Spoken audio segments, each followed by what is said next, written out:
संसद में एक बड़ा खुलासा हुआ। ये कोई टीवी अखबार नहीं दिखाएगा, ये खबर कोई नहीं दिखाएगा। मैं बार बार कहता हूं कि सोशल मीडिया ही सच्चा मीडिया है, सोशल मीडिया ही बहुजन मीडिया है। केंद्र सरकार ने आखिरकार अब लोकसभा में यह मान लिया है कि सवर्णों का ईवीएस आरक्षण देने के लिए किसी तरह का कोई सर्वे नहीं कराया गया था। सरकार को न तो ईवीएस की संख्या मालूम है और न ही उनकी गरीबी के बारे में कोई आंकड़ा उसके पास है। 10% कोटा का कोई आधार नहीं है। सबसे बड़ी खबर है, दिलीप मंडल ने इसको ट्वीट किया है। सोचिए, इस देश में एससी एसटी ओबीसी माइनॉरिटी के अधिकारों की खबर, हक अधिकारों की खबर पर कोई चर्चा नहीं होती, कोई बहस नहीं होती। गलती हम लोगों की है, जो हम लोग कभी पठान तो कभी भगवा तो कभी भारत तो कभी पाकिस्तान तो कभी ये फलाना ढिमकाना पे अटे रहते हैं। सोचिए, 2 बड़ा अभियान चला रहे हैं दिलीप मंडल। एक इकोनॉमिक वीकर सेक्शन को लेकर अभियान चला रहे हैं और दूसरा अभियान चला रहे हैं कॉलेजियम सिस्टम को लेकर। सोचिए, कॉलेजियम सिस्टम से साफ है कि एससी एसटी ओबीसी माइनॉरिटी और किसान जातियों के लोग जज नहीं बनते हैं। आज कुछ लोग कह रहे हैं कि अगर कॉलेजियम सिस्टम खत्म हो जाएगा तो जज जो हैं वो सब के सब संघ ही बन जाएंगे। बिल्कुल, लेकिन क्या यह तय है कि क्या बीजेपी की ही हमेशा सरकार रहेगी? सवाल है कि यह कानून हटना चाहिए। देर सवेर बहुजनों को भी मौका मिलेगा। तो कॉलेजियम सिस्टम सबसे खराब हालत है और बहुजनों के सारे फैसले जो उसके हक अधिकार के खिलाफ आते हैं वो कोर्ट से आते हैं। अब सोचिए, छत्तीसगढ़ में ओबीसी को 27% रिजर्वेशन किया गया। इसके बाद वहां की गवर्नर ने कहा कि आंकड़ा कहां है। झारखंड में किया गया, उस पर सवाल उठा रहे हैं। कोर्ट में मध्य प्रदेश में 27% रिजर्वेशन किया गया। हाई कोर्ट के जजों ने रोक दिया, कहा कि आंकड़ा कहां है। जब एससी एसटी ओबीसी माइनॉरिटी के हक अधिकार देने की बात आती है तो आंकड़ा पूछा जाता है। वहीं जब इकोनॉमिक वीकर सेक्शन के नाम पर सवर्णों को आरक्षण देने की बात आई तो कोई आंकड़ा नहीं पूछा गया। आपको बता दूं, नेशनल दस्तक पर आप देख सकते हैं, सबसे ज्यादा दक्षिण भारत के ओबीसी एकजुट हैं और वो लगातार रोज जंतर मंतर पर ओबीसी बैकवर्ड कम्युनिटी के लोग जाति जनगणना को लेकर प्रदर्शन कर रहे हैं। लेकिन विडंबना ये है कि एससी एसटी ओबीसी माइनॉरिटी के अखबार है, न टीवी है, न पत्रकार है, और जो लोग हैं भी वो तमाम तरह के फालतू के बहस में पड़े रहते हैं। किसने राहुल गांधी का जूता बांधा, किसने नहीं बांधा, राहुल ने किसके हाथ मरोड़ दिए, ये सब खबरें प्रोग्रेसिव लोग आपको दिखाएंगे। इस देश में लगातार हिंदू मुस्लिम की खबरें तमाम सवर्ण पत्रकार आपको बताएंगे, चाहे वो अभिसार शर्मा हो, चाहे अभी तो रवीश कुमार को अपने रोना से ही फुर्सत नहीं हो रहा है। सोचिए, रवीश कुमार, एक सवर्ण पत्रकार को मीडिया से निकाल दिया गया तो इतना हाय तौबा है। बहुजन समाज को तो मीडिया में जाने ही नहीं दिया जा रहा है, लेकिन पूरा बहुजन समाज उनको सिंपैथाइज कर रहा है। सवर्ण जो लिबरल है वो सिंपैथाइज कर रहे हैं। लेकिन क्या किसी अभिसार शर्मा ने, किसी अजीत अंजुम ने, किसी रवीश कुमार ने कॉलेजियम पर एक शब्द बोला है? जबकि सोचिए, आदिवासी महामहिम राष्ट्रपति द्रौपदी मुर्मू जी, इस देश के किसान समाज से, जाट समाज से आने वाले महामहिम उपराष्ट्रपति धनखड़ साहब, और इस देश के आदिवासी कम्युनिटी से आने वाले कानून मंत्री किरण रिजिजू। सोचिए, ये सरकार किसके, ये मैटर नहीं है। सवाल है कि आपके हक अधिकार की बात कौन कर रहा है। इन तीनों लोगों ने लगातार कहा है कि कोर्ट, सुप्रीम कोर्ट में कॉलेजियम सिस्टम खत्म होना चाहिए। लेकिन क्या किसी सवर्ण पत्रकार ने हिंदू मुस्लिम का मसला, समझिए, पठान भगवा हिंदू मुस्लिम, इस पर वो प्रो मुस्लिम दिखेंगे, लेकिन क्या इससे ओबीसी मुसलमान जो 90% है उनकी समस्याओं का हल हो जाएगा? नहीं होगा। मैं फिर कह रहा हूं, जिस घर में एक चपरासी बन जाएगा, जिस घर में एक कांस्टेबल हो जाएगा, उस घर वाले पर कोई अत्याचार अन्याय करने से पहले 10 बार सोचेगा। एक बड़ी खबर और यूपी से आ रही है, जहां एक फैमिली को, कुछ लोगों को बाबा साहब की मूर्ति लगाने पर जेल में बैठाया गया है। उस पर भी मैं कल बात करूंगा, वो वीडियो मंगवाऊंगा। और उसके बाद सोचिए कि इकोनॉमिक वीकर सेक्शन के नाम पर जो रिजर्वेशन दिया गया है उसका कोई डेटा इकट्ठा नहीं किया गया, कोई सर्वे नहीं किया गया। 55 से 60% ओबीसी की आबादी है, उसके बाद भी उसके बाद भी उनकी बात करने वाला कोई नहीं। तो सबसे ज्यादा इस देश में सोचिए SC ST के लोगों की काउंटिंग हो रही है, उनका रिजर्वेशन उनके प्रोपोर्शनल में लगभग थोड़ा कम है लेकिन है। लेकिन इन OBC कम्युनिटी के लोगों को देखिए जिनकी संख्या 60% है, उनके समाज से कोई बात करने वाला नहीं है, जबकि कुछ ना कुछ पत्रकार तो OBC के हैं छोटे छोटे स्तर पर। भारत में SC आबादी 16.2% और ST आबादी 8.2% है, लेकिन आरक्षण 15% और 7.5% ही है। आप कहेंगे कि 2% से क्या होता है? रुकिए जनाब, भारत में कुल सरकारी नौकरियां 1.75 करोड़ है। अब बताइए 2% मामूली बात है या बड़ी बात है? सरकार से मांग कीजिए, आबादी के अनुपात में कोटा पूना पैक्ट का वादा है। तो सोचिए शेड्यूल कास्ट को भी 17% रिजर्वेशन होना चाहिए, शेड्यूल ट्राइब को लगभग 9% रिजर्वेशन होना चाहिए, OBC को लगभग 55% रिजर्वेशन होना चाहिए, लेकिन 5 से 10% वाले इकोनॉमिक वीकर सेक्शन के जो गरीबी लेखा के नाम पर सवर्णों को 10% रिजर्वेशन दे दिया गया है। तो ये सारी खबरें हैं जो आपको कोई नहीं बताएगा, ये बहुजन समाज के दिलीप मंडल ही बताएंगे। और इसलिए मैं कह रहा हूं, कुछ लोग कह रहे हैं कि कोलेजियम सिस्टम हटने के बाद सरकारी जज बनाएगी और सभी फैसले बीजेपी के पक्ष में आएंगे। 2 टिप्पणी। क्या आपको डर है कि बीजेपी परमानेंट सरकार में रहेगी? पिछले 8 साल में सरकार के खिलाफ कौन सा फैसला आया है? कोलेजियम इसलिए गलत है क्योंकि असंवैधानिक है। कोलेजियम सिस्टम के बाद से बेईमानी बढ़ी है और भाई भतीजावाद चरम पर पहुंच गया है। निकम्मे जज आ रहे हैं, पेंडिंग केस बढ़ गए हैं।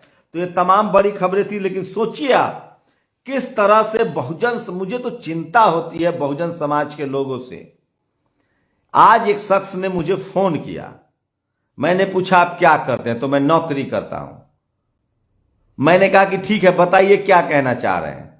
तो आप EVM पर क्यों नहीं बोलते? मैंने कहा कि ठीक है आप बताइए आपकी क्या राय है, मैं बोलूंगा। वो आदमी कहने लगा कि मेरा फोन डिस्क्लोज मत कीजिएगा। आप सोचिए बस डर किस कदर है। आप मेरा फोन डिस्क्लोज मत कीजिएगा, एक बात। दूसरी बात, मैं आपसे मिल नहीं सकता हूं, 2 बात। अरे कैमरा पर नहीं आ सकते हो, मिल के तो बताओ। सोचिए रतनलाल भी नौकरी करते हैं, दिन रात रिस्क लेते हैं। इस देश का तमाम जो मनुवादी, जातिवादी, ब्राह्मणवादी लोग हैं, वो नौकरी पेशा करते हुए अपने समाज के हितों को आगे रखता है। लेकिन इस देश के बहुजन समाज के लोग इस कदर डरे हुए, जो नौकरी पेशा है, जो बिजनेस वाला है, जो आम आदमी है, सब के सब डरे हुए हैं। और सवाल है कि जब आप इसी तरह से डरते रहेंगे तो आप अपने हक अधिकार के लिए कब सवाल उठाएंगे? और क्या आप इससे बच जाएंगे? कि आपको जो भी मिला है, सोचिए अगर बुद्ध डर गए होते, अगर कबीर डर गए होते, रविदास जी डर गए होते, अगर बाबा साहब डर गए होते, फूले डर गए होते, पेरियार डर गए होते, रामस्वरूप वर्मा डर गए होते, जगदेव बाबू डर गए होते, लालू यादव डर गए होते, मायावती जी डर गई होती, कांसीराम जी डर गए होते, स्टालिन डर जाएगा, तो कैसे समाज का भला होगा?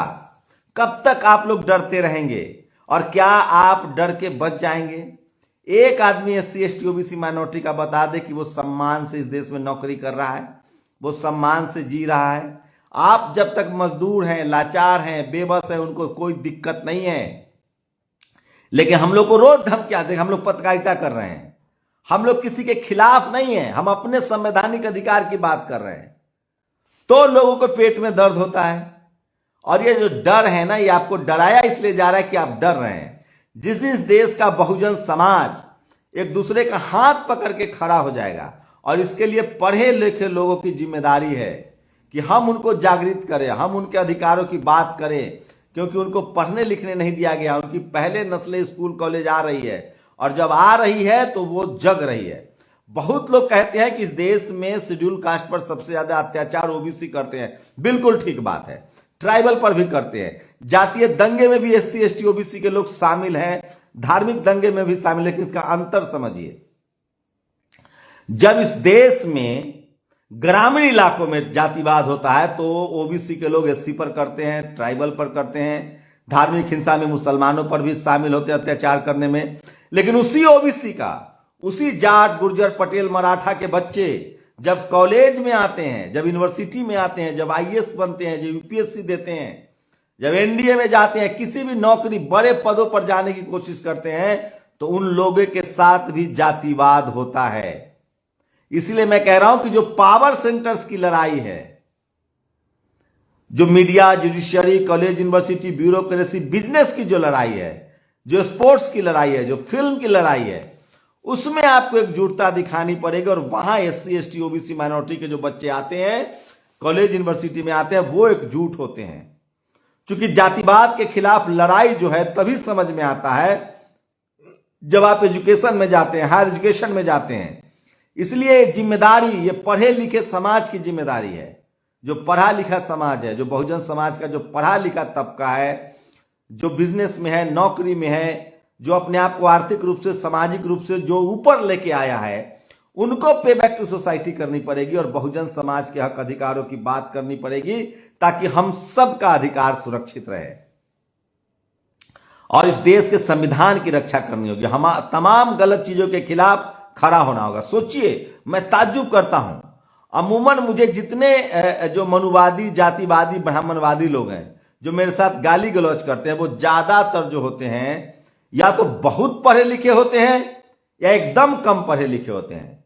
ज्यादा संख्या एकदम कम पढ़े लिखों की है, जिनके दिमाग में डाल दिया गया है कि एससी, एसटी, ओबीसी, माइनॉरिटी के जो रिजर्वेशन है वो खराब है। दो सवाल हमसे सबसे ज्यादा पूछे जाते हैं। पहला पूछे जाते हैं मुझसे सवाल, जो लोग ये पूछते हैं, ये मनुवादी लोग, कि तुम हिंदू धर्म को मानते हो कि नहीं। मैंने कहा मानता हूं, हिंदू हूं। मैंने कहा हिंदू हूं, लेकिन हिंदू कोई धर्म नहीं है।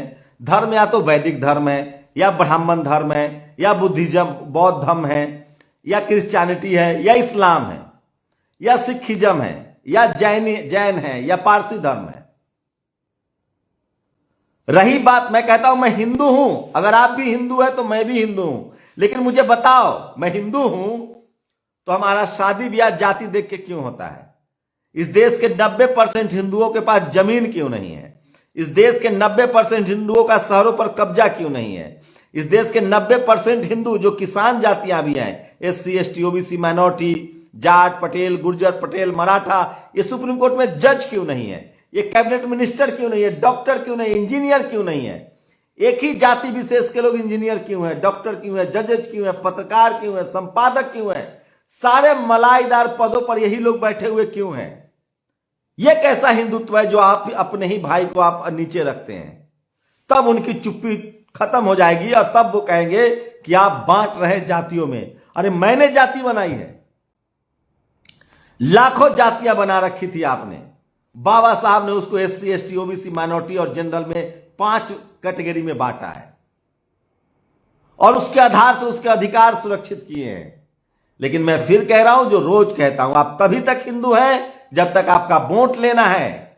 लेकिन आपकी बहन बेटी के साथ रेप हो जाएगा तो आपकी जाति देखी जाएगी और आपको न्याय नहीं मिलेगा। आपके बच्चे जब नौकरी के लिए इंटरव्यू देने जाएंगे तो उनका नंबर काट लिया जाएगा जाति देखकर। आप जब खेल में जाएंगे, स्पोर्ट्स में जाएंगे, फिल्म में जाएंगे, ब्यूरोक्रेसी में जाएंगे, मीडिया में जाएंगे, जुडिशरी में जाएंगे, कॉलेज यूनिवर्सिटी में जाएंगे, तब आपकी जाति देखी जाती है। ये कहते हैं हिंदू हैं तो दो हमारा 60% ओबीसी का रिजर्वेशन, दो हमारा 17% शेड्यूल कास्ट का रिजर्वेशन, दो हमारा 8 से 9% शेड्यूल ट्राइब का रिजर्वेशन, तभी तो मानेंगे ना हम हिंदू हैं। दो हमें शहरों में जमीन, शहरों में शहर आपके हैं, जमीन आपकी है, बिजनेस आपका है, सुप्रीम कोर्ट में जज आप हैं, कॉलेज यूनिवर्सिटी में प्रोफेसर आप हैं, डॉक्टर आप हैं, इंजीनियर आप हैं, वैज्ञानिक आप हैं, पढ़ाई का सारा कब्जा आपने कर रखा है। और जब हम लोग की पढ़ने की बारी आई तो सरकारी स्कूल बर्बाद कर दिया, सरकारी कॉलेजेस में जगह नहीं है। हमें आप सिर्फ हिंदू के नाम पर सब्जी वाला, ठेला वाला, किसान, मजदूर, लाचार, बेबस, ड्राइवर ये बनाए रखना चाहते हैं। हम हिंदू हैं, हम सवाल उठा रहे हैं 90% हिंदुओं का।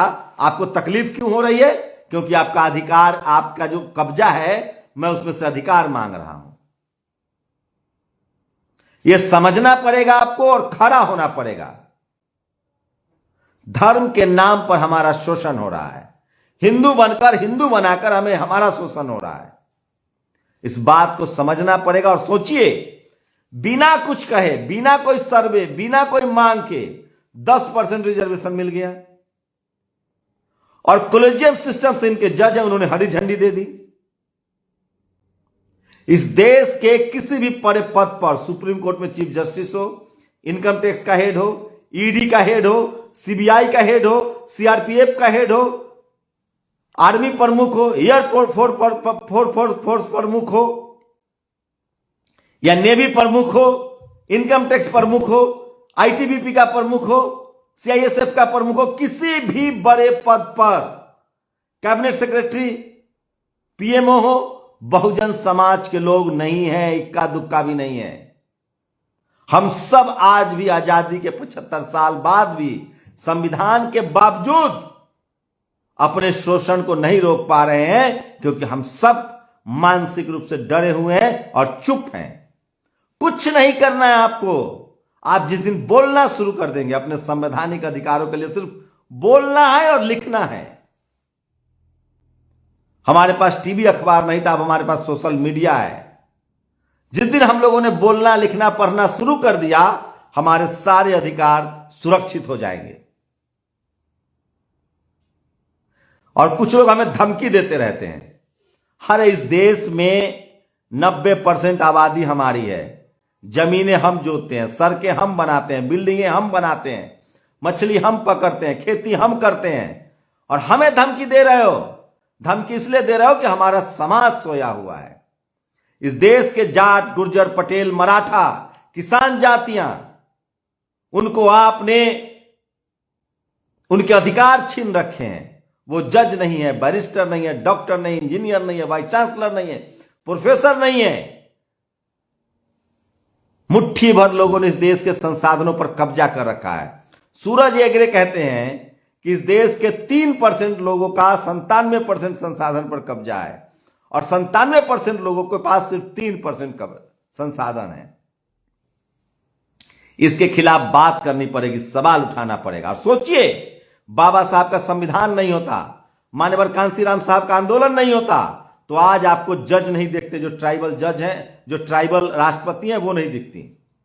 जब मान्यवर कांशीराम साहब आए, तब ओबीसी के अधिकार मिले, मंडल कमीशन लागू हुआ, और तब ओबीसी के लोग मुख्यमंत्री बनाए जाने लगे।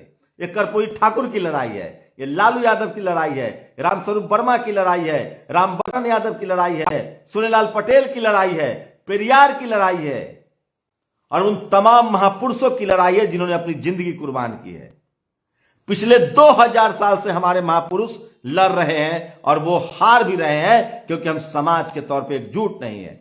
शरद यादव कहते हैं कि एक दौर था जब हम लोग लड़ते थे तो हमारा समाज एकजुट नहीं था, लेकिन अब एक दौर है, हमारा समाज बहुत एकजुट हुआ है, जागरूक हुआ है। अब हमारे नेताओं के मन में न जाने किस बात का डर है कि वो गोलबंद नहीं हो रहे हैं, एकजुट नहीं हो रहे हैं। लेकिन मैं यकीन दिला रहा हूं, जब से सोशल मीडिया आया है, बहुजन समाज के लोग एकजुट हैं। और जो लोग मुझे धमकी दे रहे हैं, उनको बता दूं कि मैं आपकी धमकी से डरता नहीं हूं। मैं संविधान मानने वाला हूं, संवैधानिक दायरे में रहकर बात करता हूं, और इस देश के हजारों वकील, हजारों जज लोअर कोर्ट में जो बन के आए हैं, इस देश के वकील, जज, मंत्री, विधायक, इस देश से नहीं, इस दुनिया भर के जो लोग हैं, बहुजन समाज के लोग और किसान जातियों को लोग, जाट, गुर्जर, पटेल, मराठा, वो सब नेशनल दस्तक देखते हैं, और वो नेशनल दस्तक के साथ खड़े हैं, क्योंकि हम संवैधानिक दायरे में हैं और संवैधानिक हिसाब से अपने हक अधिकार की बात करते हैं। इसलिए धमकाने की कोशिश मत कीजिए, किसी तरह के गाली गलौज मत कीजिए, हिंसा की बात मत कीजिए।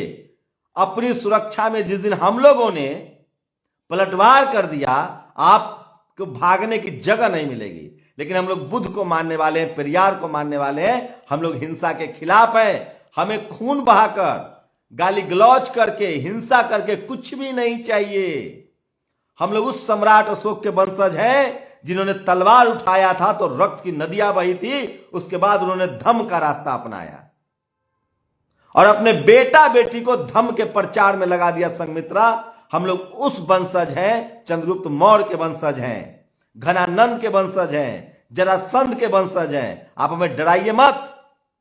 आपने हमारे साथ धोखा किया है, हमें ठगा है, लेकिन हम लोग वो लोग हैं जो उसके बाद भी हम अपने मेहमानों का सम्मान करते हैं। हम प्रतिकार नहीं हम प्रतिशोध नहीं करते हैं, हम प्रतिकार करते हैं। हमारी लड़ाई बराबरी की है, हमारी लड़ाई बराबरी की है। हमारी लड़ाई किसी का हक छीनने का नहीं है। आप कितना भी अत्याचार करें, कितनी भी हत्याएं करें, आप कितने भी जगदेव बाबू को मार दें, हम लोग हथियार उठाने वाले लोग नहीं हैं। हम लोग कलम की लड़ाई लड़ेंगे। बाबा साहब ने कहा है हमें वो कुछ भी नहीं चाहिए जो खून की बदौलत हासिल हो। और इसी वजह से आप लोग हिंसा करते हैं और डराते हैं। इसलिए मैं कह रहा हूं कि हम लोग डरने वाले लोग नहीं हैं। हम लोग बुद्ध को मानने वाले लोग हैं, अशोक को मानने वाले लोग हैं, चंद्रगुप्त मौर्य के वंशज हैं, फूले पेरियार अंबेडकर को मानने वाले लोग हैं, रामस्वरूप वर्मा को मानने वाले लोग हैं, हम लोग सर छोटू राम के मानने वाले लोग हैं, हम लोग शिवाजी महाराज को मानने वाले लोग हैं, हम लोग सूरजमल जी को, महाराज सूरजमल को मानने वाले लोग हैं, हम लोग महाराणा प्रताप जैसे सुरवीरों को मानने वाले लोग हैं जो अपने अधिकार के लिए अंतिम समय तक लड़ते हैं। इसलिए हमें डराइए मत। इस देश में सोचिए, बीपी सिंह, अर्जुन सिंह, इस देश में ठाकुरों को भी मीडिया जुडिशियरी ब्यूरोक्रेसी से गायब कर दिया गया क्योंकि वो लोग न्याय कर रहे थे। बीपी सिंह प्रधानमंत्री बने, ठाकुर समाज से थे, आरक्षण दिया।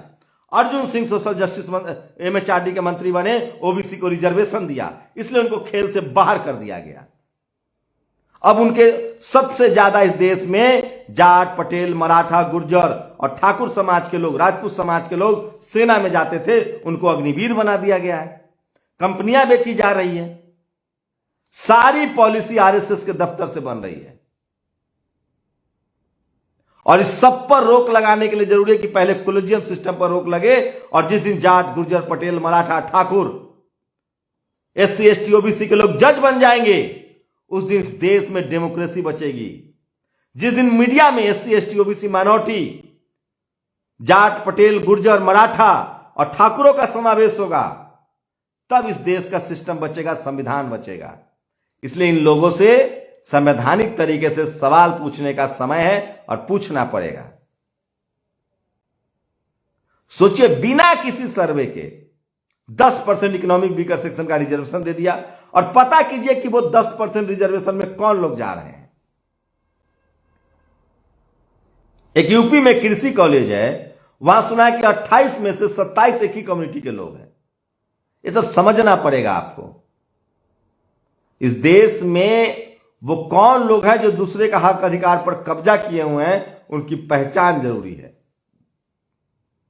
और उन्हीं को, वही लोग जो हक अधिकार पर कब्जा करते हैं, जो संविधान नहीं मानते हैं, जो दूसरे का शोषण करते हैं, हम लोग उन्हीं को मनुवादी कहते हैं। जो महिला अधिकार के खिलाफ हैं, जो इस देश के नागरिकों के बराबर के अधिकार देने के खिलाफ हैं, उन्हीं को हम लोग मनुवादी कहते हैं। शुक्रिया। नेशनल दस्तक की आपसे गुजारिश है कि अगर इसको बचाना चाहते हैं तो नेशनल दस्तक को सब्सक्राइब करने के लिए रेड कलर के सब्सक्राइब बटन को दबाएं, फिर बेल आइकन की घंटी दबाएं। नेशनल दस्तक को बचाने के लिए बहुत जरूरी है कि हर खबर को शेयर करें, लाइक करें, कमेंट जरूर करें।